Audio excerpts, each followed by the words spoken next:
اور رسول اللہ صلی اللہ علیہ وسلم نے فرمایا، جب ایک صحابی ان کے پاس آئے، کہا یا رسول اللہ صلی اللہ علیہ وسلم، میں دعا کرتا ہوں، میں درود پڑھتا ہوں، میں کتنا درود پڑھوں؟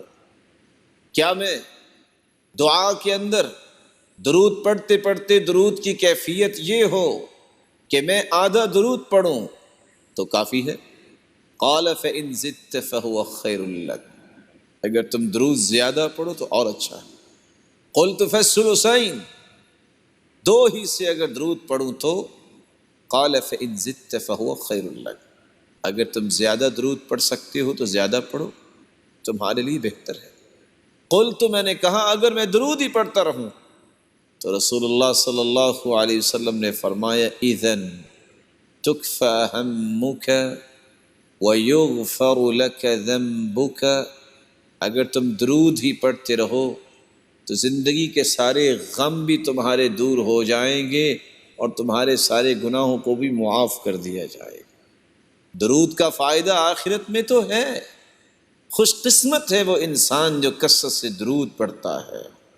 رسول اللہ صلی اللہ علیہ وسلم نے فرمایا، جبریل امین میرے پاس آئے اور اللہ کا پیغام دیا، من صلی من امتک صلاة واحدہ کتب اللہ له 10 حسنات ومحى عنه 10 سیئات ورفع له 10 درجات، جو ایک مرتبہ درود پڑھتا ہے 10 نیکیاں اس کو عطا کی جاتی، 10 درجات اس کے بلند ہو جاتے، 10 گناہوں کو معاف کیا جاتا ہے۔ اور دوسری روایت کے الفاظ ہیں، صلی اللہ علیہ وملائکۃ 70 صلاة فلیقل عبد من ذلك او لیکثر، اللہ رب العزت اس پہ 70 رحمتیں نازل فرماتے اور فرشتے 70 مرتبہ اس کی بخشش کی دعا کرتے۔